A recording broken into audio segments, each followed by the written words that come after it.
What's poppin', beautiful people up in YouTube link? Put the 3 and G value, feel me? And this vid right here is Drake just a scam artist. Um, this is a touchy subject because a lot of people talk about how Drake do this, Drake do that. I mean, honestly, I just think Drake's a student of the game, bro. Student first. You know how to capitalize on stuff. Like, if such and such is nice in a certain region, and he know that, oh, like that's the next wave. He on it, bro. And that's how like great artists be. That's how good artists become great artists, bro.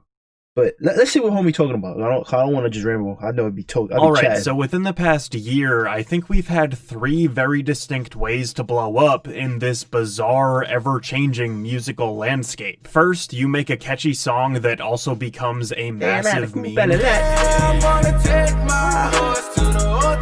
this song was everywhere. Lit with the box.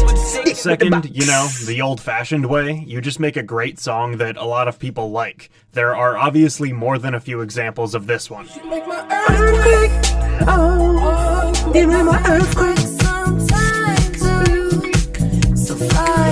And the third way, which is the most recent, and it's the one that makes my brain hurt the most, is to make a song that turns into one of these things. Oh, TikTok. But that goes into the other ones, because those ones turn into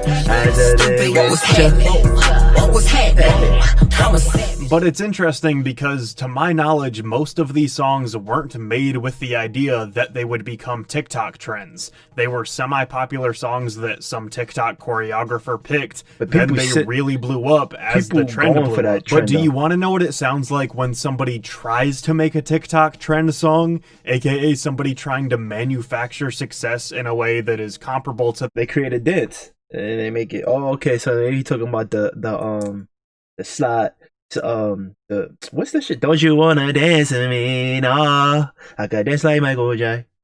A time when Justin Bieber taught his fans how to hack streaming services, aka, you know, the death of art. This is what that sounds like. I'm sitting here and watching this and listening to this like, really? Really? I really don't know if I've ever seen such a lazy, blatant, embarrassing attempt at somebody saying, money please, attention. I get what he said, I mean, like I said, bro, you're a student of the game, bro. You said it, bro. It changes, bro. Drake can easily make a way better song than that, bro. Like, it's one of those things, bro. Like, please, I'm gonna do the absolute bare minimum and hope that keeps cash flowing into my bank account. And this idea got me thinking, when's the last time that Drake really cared about music? It's felt like a long time of him just being good at marketing and not being a passionate musician. And then I remembered that... Not really, because that whole Kiki incident shit, bro, that shit happened organically, bro. Like, and like you said, with all the challenges and stuff, that happened off organically. Because if you really think about it, Scorpion didn't really have a certified song that was gonna just, you know, be that song, bro. It just happened, bro. This nigga Shiggy got on and was like, yo, and then that made it calibrate to that. You feel me? I don't know. He did start out as an actor, so I mean, clearly he has an interesting perspective when it comes to fame, and he knows how this stuff works. He's been very successful in multiple fields, so should I even be surprised that he's willing to do stuff like this? I mean, within this past decade, Drake has been throwing everything at the wall and seeing what sticks. We can go through examples with his accents and the age-old story of him being a quote-unquote culture vulture. We've had Southern Drake. Steady racking up the air miles. Hit the gym, step on the scale, stare at the number. Then there was Toronto Drake. It's like mans are on road, it feels like anybody's a target, you know? You just don't know like where it's gonna come. Full-on Jamaican Drake was very interesting. Team set, the team dead and trust me, headshot for them bomb. Yeah, I'm not gonna hold you. CD, chill out, bro. Nigga really, his first album, I could teach you how to speak my language, Rosetta Stone, bro. I really stuck with it, bro. United Kingdom Drake seemed pretty forced. With Tune on repeat. Thought he was a bad boy then till man got pissed and man went PC. And Spanish Drake was just downright confusing. Damn, this nigga look Dominican, boy. This nigga look straight Dominican, boy. Nigga, hey. Like when you said that whole all the Spanish girls love me like I'm Aventura, bro. Spanish shorties really love Drake, bro. Cause you look like some nigga that they dream boy. Like fuck you talking about. To go along like with this born in the idea, we Heights. can go through Drake's sloppy history of borrowing the sounds and styles of whoever he wants. As Earl Sweatshirt put it in a series of tweets about Drake in 2015, the line between paying homage and wave riding is a blurry one. A lot of people don't like the story of Drake remixing the song.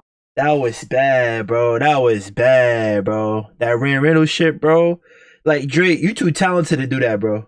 Like, I mean, yes, granted, yes, the song was 10 times better when you did it, but it's like, my nigga, you could have easily, girl, I know you want it. Instead of, you could have just said some smooth shit like, yeah, I met this girl and then, you could have did that same cadence, same flow.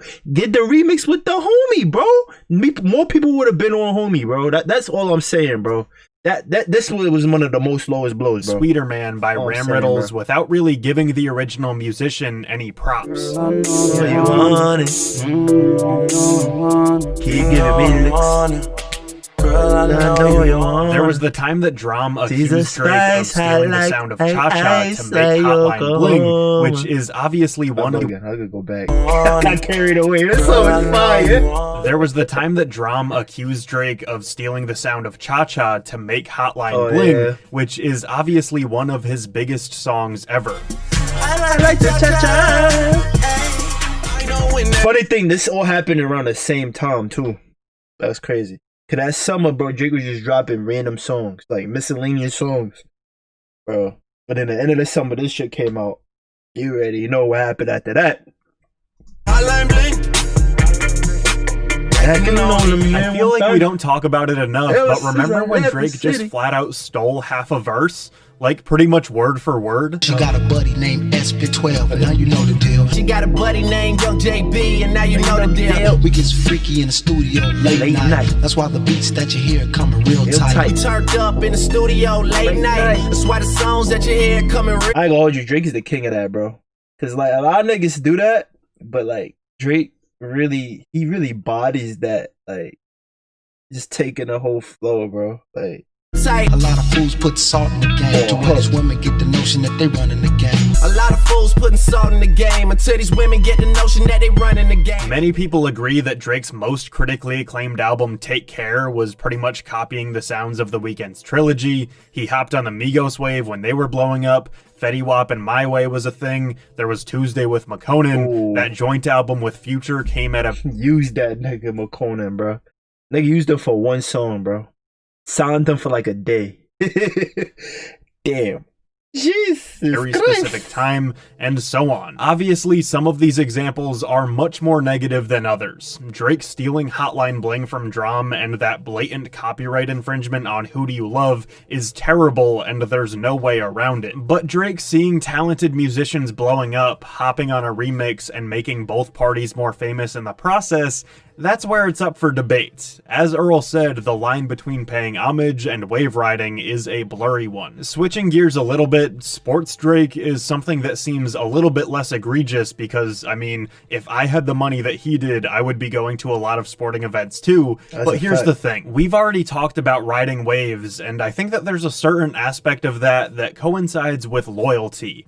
And for anyone that is a sports fan, you know how corny it is to pledge your allegiance to every single team you can find. There's something so incredibly cringy about watching Drake pretend that he's such a massive fan of all these different sports and teams and players. Yes, we all know his main allegiance lies with the Toronto Raptors, and yes, it's also very annoying watching him pretend to be an assistant coach or whatever he's doing. I mentioned earlier how Justin Bieber telling his fans to hack the streaming numbers for Yummy was disgusting, and now I'm remembering that Drake sort of indirectly did the same kind of thing. I have an entire video about this, but Drake's most recent studio album was Scorpion, a 25-track, hour-and-a-half long double album that I am 100% convinced was only made for monetary gain. There are only a couple decent songs on this massive album, and I think you can guess why. It's one of my In this least era of favorite streaming, albums from musicians Drake, get might hold paid you. more and get more promotion for every stream they get. So from Drake's perspective, why would he take the time to create 10 great tracks when he could make 25 songs that all blend in with one I gotta go back. promotion for every stream they get? So from Drake's perspective,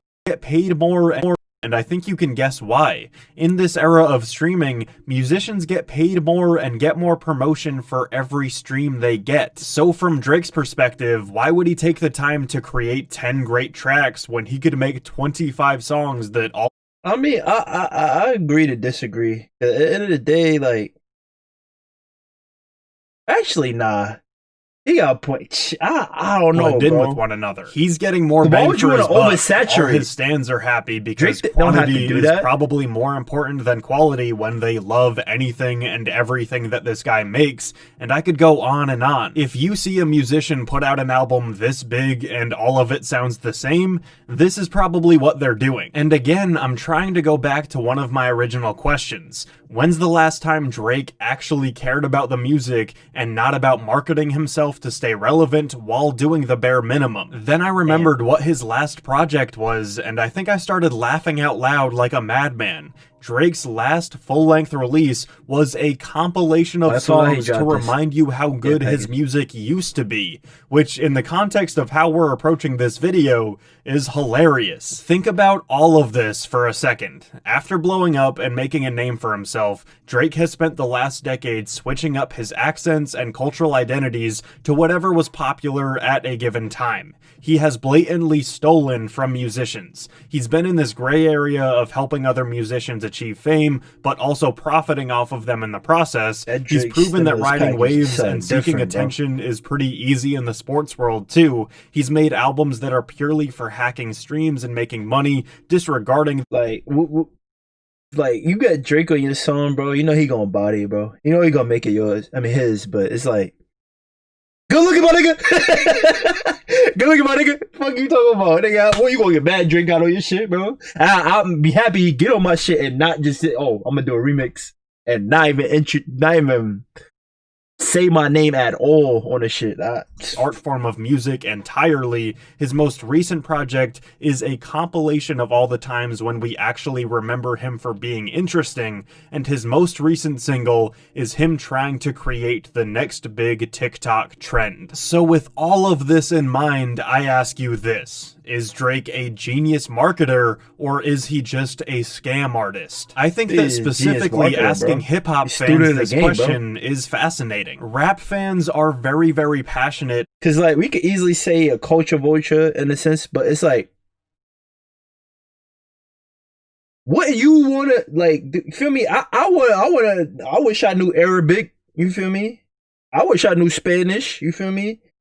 Like to make songs like that. Like I mean, I could see. Yeah, it really is a great area when it comes to that, bro. This is a hard subject, bro. About two opposing But ideas it's like- within this topic. On one hand, there's always talk of respecting the culture and being accepted in the game. Whenever some 13-year-old SoundCloud rapper says that Tupac is boring, half of the rap community has a brain aneurysm. But then because rap, more than any other genre, is about starting from the bottom, see what I did there? The idea of cynicism in hip-hop is interesting. Rappers can be celebrated for securing the bag by whatever means necessary by some fans, and then vilified by others for doing the same exact thing. When people bring up Quentin Tarantino, for example, half of the crowd will talk smack about how he steals his ideas from other directors. The other half will say, but did you see how cool it was that he stole those ideas and put his own spin on them? Whether we're talking about So say you could do that with anything, bro. That's what I say. Being a student of your craft, bro. Bro, fashion, bro. They say that with Virgil all the time. It's like, bro, nigga, if I can take something and make it better, bro. Like Lil Wayne getting on remix. Well, nah, you can't really say that. I can't really say that comparison. But it's like you get on a remix, for instance, bro. I make it better, or whatever. I might use your cadence. I make like you feel me. It's not biting. It's just like, oh shit. You feel me? Like I don't know, bro. Tarantino or Drake, they might be geniuses, they might be scam artists. YouTube, bro. For instance, now think about it, bro. If you think about this whole fucking platform, niggas just take from that person. Oh, prank my girlfriend, nigga. What's the next person? Prank my girlfriend, bro. Same exact shit, bro. Like that's what I'm saying, bro. Like niggas, bro. It's just all about studying your But craft, one thing's bro. for certain, Like, they are good at what they do. Hey, thank you for watching that video. Be sure to comment. Like honestly, bro, it's just really about just studying your craft, bro. Cause like, I mean, end of the day, you could easily say, oh, Drake, culture vulture, Drake, this, that, and the third, but it's like, nigga, can you do that? Not a lot of people could do that, bro. And then for instance, bro, you want to call him that, bro, you gotta call majority of the game, bro. As I say, all the greats that we know, bro, they did that in some form, like got on another wave or this, that, and the third, bro. Like, I mean, it is what it is. It's your boy G. Out of here. Peace.